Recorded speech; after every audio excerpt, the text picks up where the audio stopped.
तर आपण पाहतोय पंतप्रधान नरेंद्र मोदींनी आदमपूर एअरबेसला भेट दिली। यावेळी त्यांनी भारतीय लष्कराच्या जवानांशी संवाद साधल्याचं आपण पाहिलंय। जवानांच्या शौर्याचं कौतुक त्यांनी यावेळी केलंय। ऑपरेशन सिंदूर नंतर पंतप्रधान नरेंद्र मोदी यांनी आदमपूर एअरबेसला दिलेली भेट महत्त्वाची मानली जाते।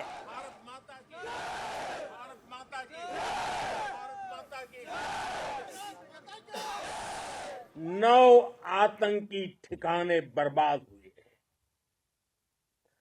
100 से ज्यादा आतंकियों की मौत हुई।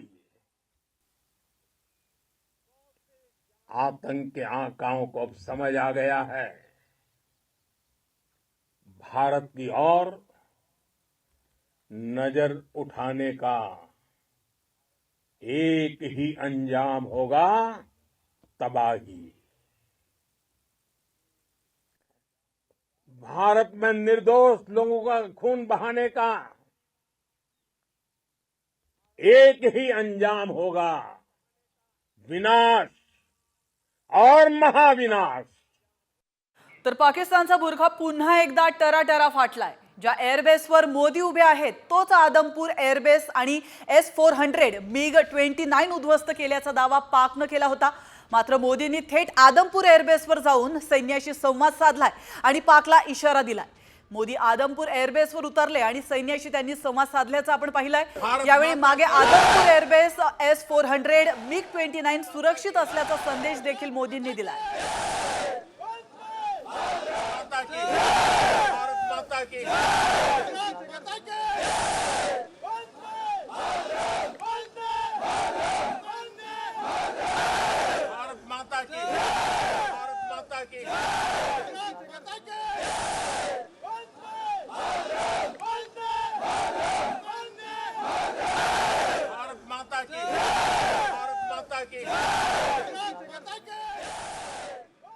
तर पाकिस्तानचा खोटारडेपणा पुन्हा एकदा उघड झालाय आणि आता यावर ओवेसींनीही पाकला डिवचलाय। आज सकाळी पंतप्रधान नरेंद्र मोदी स्वतः आदमपूर एअरबेसवर पोहोचले आणि त्यांनी जगासमोर पाकिस्तानचे दावे उघड केले। पंतप्रधान नरेंद्र मोदींच्या छायाचित्रांनी पाकिस्तानला स्पष्ट संदेश दिलाय की आदमपूर एअरबेस पूर्णपणे सुरक्षित आहे आणि पाकिस्तानचा दावा पूर्णपणे खोटा आणि निराधार आहे। यावरच आता ओवेसींनी पाकिस्तानला डिवचलाय। काय म्हणालेत नेमके ओवेसी, त्यांनी काय ट्विट केले आपण पाहूया। एस शरीफ आणि ए मुनीर यांचे भाडेतत्वावरील चीनी विमान रहीम यार खान एअरबेसवर उतरवू शकतील का, असा प्रश्न त्यांनी विचारलाय।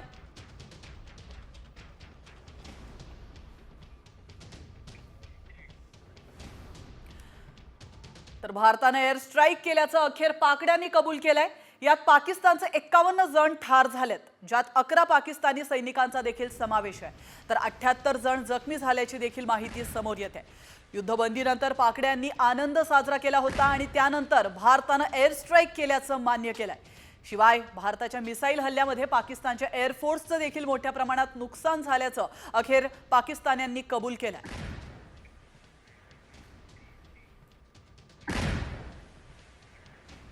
आणि आता बातमी पाकड्यांचा खोटारडेपणा उघड करणारी आहे। ऑपरेशन सिंदूर मध्ये जखमी झालेल्या पाकिस्तानी सैनिकांची लष्कर प्रमुख असीम मुनीर आणि पाकिस्तानच्या पंजाब प्रांताच्या मुख्यमंत्री मरियम नवाज यांनी रुग्णालयामध्ये जाऊन भेट घेतली आणि त्याची दृश्य देखील समोर आली आहे। त्यांच्या भेटीचे व्हिडिओ समोर आलेले आहेत। यातून ऑपरेशन सिंदूर मध्ये कोणतेही नुकसान झालं नसल्याचा दावा करणाऱ्या पाकिस्तान सरकारचा खोटारडेपणा पुन्हा एकदा समोर आलाय।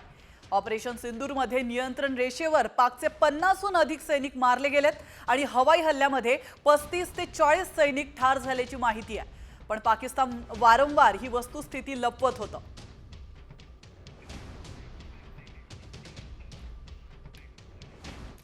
तर आपण पाहतोय पाकच्या कुरापतींना भारतानं तडाखेबाज उत्तरं दिली आहेत।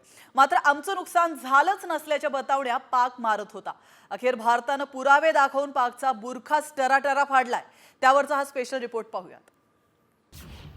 कुरापतखोर पाकच्या ठेचल्या नांग्या, उद्ध्वस्त पाकचे हे घ्या पुरावे। सैन्य दलानं फाडला पाकचा बुरखा।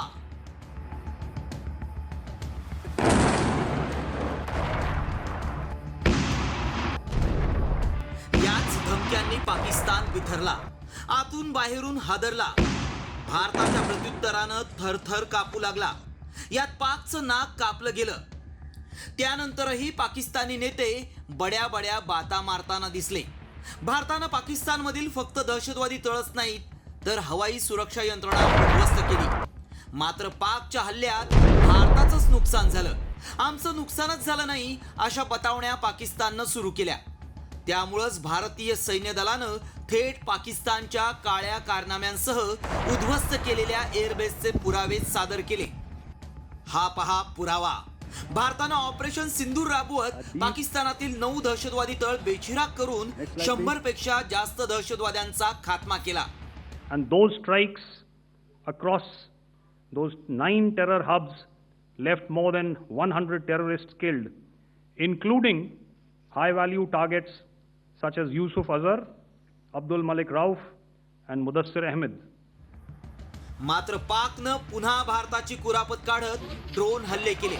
त्याचा बदला भारतानं थेट पाकिस्तानच्या 11 एअरबेस उद्ध्वस्त करून घेतलाय.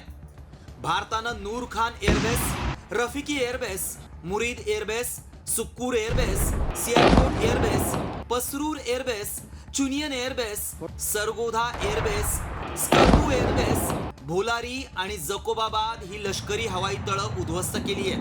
पहलगाम हल्ल्यानंतर तो मी नव्हेच अशी भूमिका घेणारा पाक दहशतवादी तळ उद्ध्वस्त केल्याचे पुरावे जारी करताच तोंडघशी पडलाय.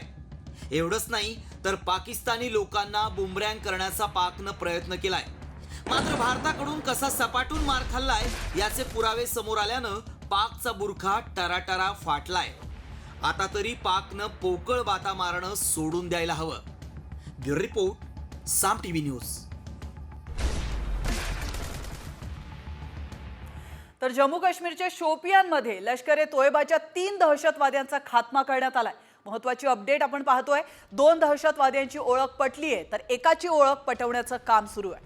शाहिद कुट्टे आणि अदनान शफीदार अशी दोघांची नावं आहेत. शोपियानमधील हीरपोरा या ठिकाणी भाजप सरपंचाच्या हत्येत शाहिद कुट्टे याचा हात होता. तर दुसरीकडे शोपियानमधीलच वाची या ठिकाणी स्थानिक नसलेल्या मजुराच्या हत्येत अदनान शफीदार याचा सहभाग असल्याची माहिती देखील समोर आली आहे. सुरक्षा यंत्रणांनी सकाळपासूनच शोपियानमध्ये सुरू केलं होतं कॉम्बिन ऑपरेशन आणि या दरम्यान या तिघांचा खात्मा करण्यात आला.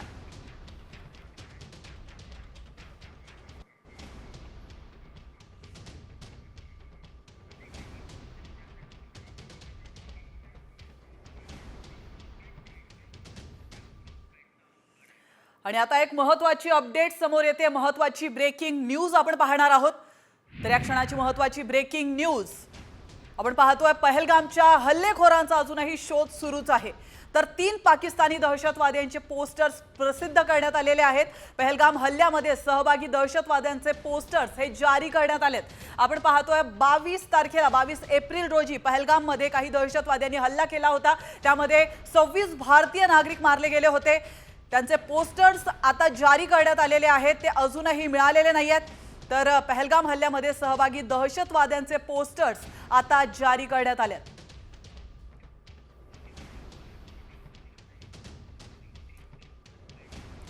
तर पहलगाम हल्ल्यातल्या दहशतवाद्यांबाबत मोठी अपडेट समोर येते. 3 पाकिस्तानी दहशतवाद्यांचे पोस्टर्स प्रसिद्ध करण्यात आलेत. तर इजिप्त एअरफोर्स एक विमान पाकिस्तानमध्ये दाखल झाल्याची माहिती समोर येते. हे विमान अण्वस्त्रांमधून निघणारा किरणोत्सव रोखण्यासाठी लागणारं बोरॉन घेऊन आल्याचं सांगितलं जात आहे. त्यामुळे भारतानं पाकिस्तानवर केलेल्या हल्ल्यात पाकच्या अण्वस्त्र साठ्यांचं मोठं नुकसान झाल्याची चर्चा आहे. दरम्यान पाकिस्तानचे अणुबॉम्ब असलेल्या किराणा हिलवर देखील भारताने हल्ला केला नसल्याची माहिती सैन्य दलानं दिली आहे. Is there a confirmation that we actually hit Kirana Hills, or we were careful of not to do any such thing? Thank you for telling us that Kirana Hill houses some nuclear installation. We did not know about it. Okay. And we've not hit Kirana Hills, whatever is there. Okay. I did not brief in my briefing yesterday. Thank you. आणि आता एक महत्त्वाची update समोर येते. परराष्ट्र मंत्रालयाच्या बैठकीसंदर्भातली एक महत्त्वाची अपडेट. परराष्ट्र मंत्रालयाची आज पत्रकार परिषद होणार आहे. संध्याकाळी 5:30 वाजता ही पत्रकार परिषद होणार आहे, म्हणजे काही वेळातच या पत्रकार परिषद होणार आहे आणि या पत्रकार परिषदेमध्ये नेमकी काय घोषणा केली जाते हे पाहणं अतिशय महत्त्वाचं असणार आहे.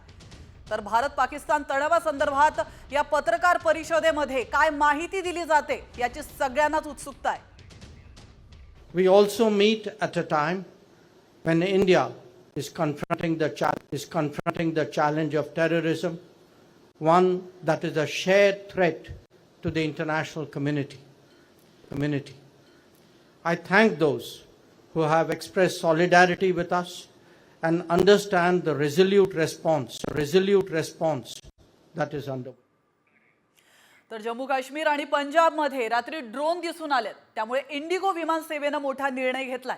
आज जम्मू, चंदीगड, लेह, अमृतसर, श्रीनगर आणि राजकोटला जाणाऱ्या आणि येणाऱ्या देखील सर्व विमानांची उड्डाणं रद्द करण्यात आली आहेत. महत्त्वाची अपडेट आपण पाहतोय. इंडिगोचं पथक या परिस्थितीचं सक्रियपणे निरीक्षण करतंय. विमानतळावर जाण्यापूर्वी इंडिगो वेबसाईट किंवा ॲपवर विमानाची स्थिती तपासण्याच्या प्रवाशांना सूचना देण्यात आल्यात. तर भारत पाकिस्तान दरम्यानचा तणाव लक्षात घेता प्रवाशांच्या सुरक्षिततेला सर्वोच्च प्राधान्य असल्याचंही इंडिगोकडून सांगण्यात आलंय.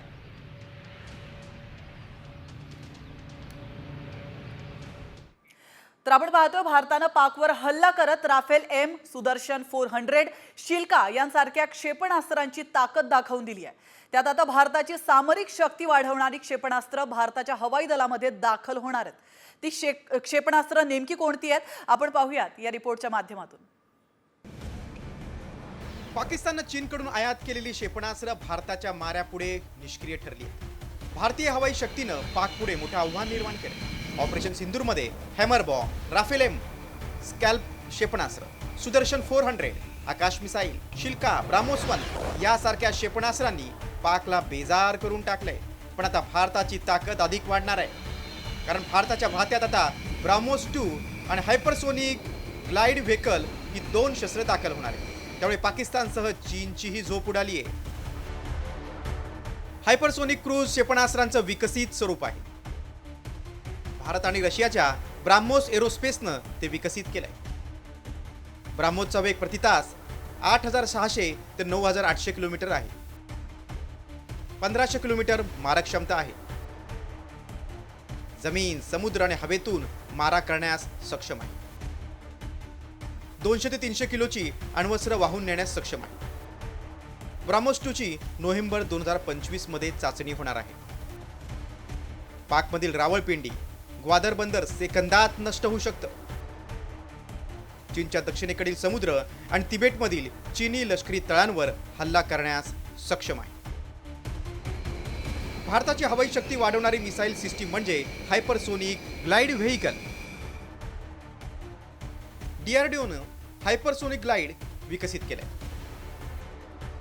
7400 ते 14800 किलोमीटर प्रति तास वेगाची क्षमता, 1500 ते 2000 किलोमीटर मारक क्षमता, अण्वस्त्र वाहून नेण्यास सक्षम. येत्या 2 ते 3 वर्षात कार्यान्वित होणार. चीनची क्षेपणास्त्र प्रणाली उद्ध्वस्त करण्यास सक्षम आहे. युद्धात होणारा पहिला वार नेहमीच महत्त्वाचा असतो. त्यामुळे ब्राह्मोस 2 आणि हायपरसोनिक ग्लाइड व्हेकल या मिसाईल सिस्टीमनं आता शत्रूवर जलद गतीनं हल्ला करू शकतो. त्यामुळे पाकच्या महत्त्वाच्या शहरांवर अचूक हल्ला करण्यास ही क्षेपणास्त्र गेम चेंजर ठरणार आहेत.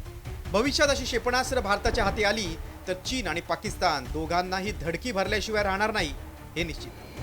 ब्युरो रिपोर्ट, साम टीव्ही न्यूज.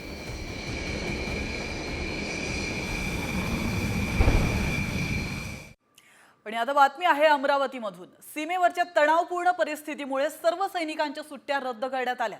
त्यामुळे अमरावतीच्या रेश्मा इंगळे आपल्या चिमुकल्याला सोडून देशसेवेसाठी रवाना झाल्यात. बीएसएफ जवान रेश्मा यांचीही सुट्टी रद्द करण्यात आली आहे. त्यामुळे मुलाआधी देशसेवा महत्त्वाची समजून पाणावलेल्या डोळ्यांनी त्यांनी लेकराचा निरोप घेतलाय. आई जाते हे पाहून या लेकरानंही हंबरडा फोडला. बूट म्हटलं पायातच राहू द्या, खाली दिसतोय.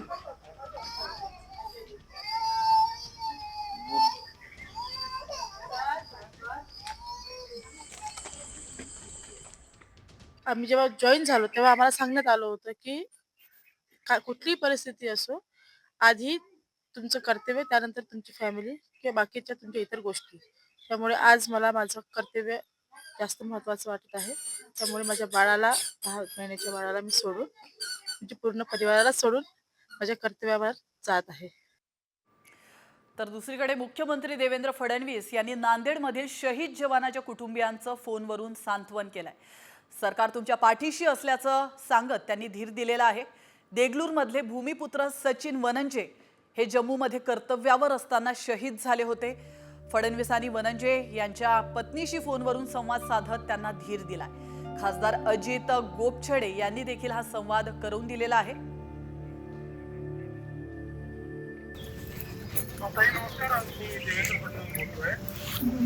अतिशय दुःखद अशा प्रकारची घटना आहे आणि आम्हाला सर्वांना दुःख आहे. देशाकरता सेवा करताना त्यांना शहीद मरण प्राप्त झालं आहे, वीरमरण प्राप्त झालेलं आहे. आम्ही सगळे आपल्या कुटुंबाच्या सोबत आहोत आणि सगळ्या प्रकारे आपल्या कुटुंबाची काळजी घेणं हे आमचं कर्तव्य आहे. आम्ही आपल्या कुटुंबाच्या पाठीशी उभं राहू आणि आपल्या ज्या स्मृती आहेत त्यांना देखील आम्ही सगळे या ठिकाणी नमन करतो आणि आपल्यासोबत आम्ही आहोत एवढंच मला आपल्याला सांगायचं आहे.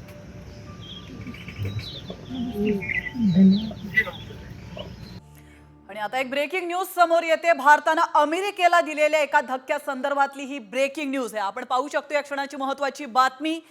अमेरिकन उत्पादनांवर भारत आयात शुल्क वाढवणार आहे.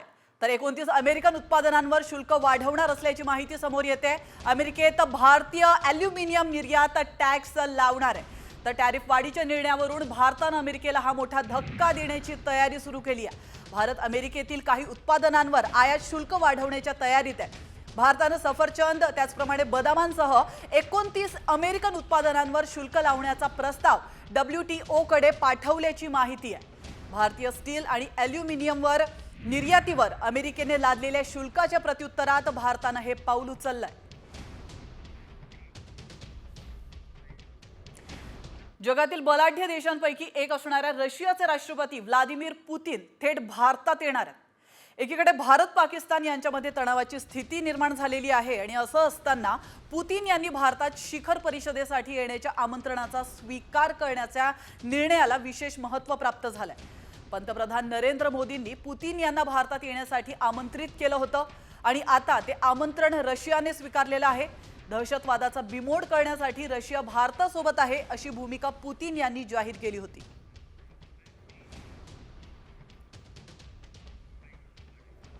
तर LOC सह आंतरराष्ट्रीय सीमेवर काल रात्री शांतता पाहायला मिळाली आहे. भारतीय लष्करानं या संदर्भात माहिती दिली आहे. केवळ एकदाच जम्मू, सांबा, अखनूर त्याचप्रमाणे कठुआमध्ये ड्रोन दिसलेत. स्फोटांचे आवाज ऐकू येतात. ड्रोन दिसल्यानंतर सांबा, कठुआ, राजौरी, अखनूर, कठुआ आणि जम्मूच्या अनेक भागात वीज पुरवठा खंडित झाला. तर खबरदारीचा उपाय म्हणून आता वैष्णो देवीच्या मंदिरातील आणि मंदिराकडे जाणाऱ्या मार्गावरील दिवे बंद करण्यात आले. मात्र त्यानंतर सीमेवर कुठल्याही प्रकारच्या संशयास्पद हालचाली किंवा ड्रोन आणि गोळीबार झालेला नसल्याचं देखील स्पष्टीकरण भारतीय लष्करानं दिलं.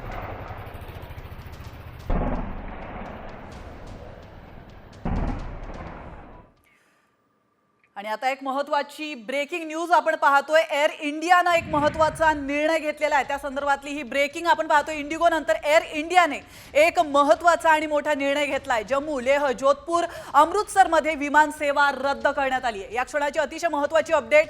त्याचप्रमाणे भुज, जामनगरमध्ये देखील ही सेवा आता तात्पुरता रद्द करण्यात आलेली आहे. अमृतसर, भुज, जामनगर, चंदीगड आणि राजकोट या ठिकाणी जाणारी आणि येणारी विमान सेवा रद्द करण्यात आली आहे. जम्मू काश्मीर आणि पंजाबमध्ये रात्री ड्रोन दिसल्यानं सुरक्षेच्या कारणास्तव हा निर्णय घेण्यात आला.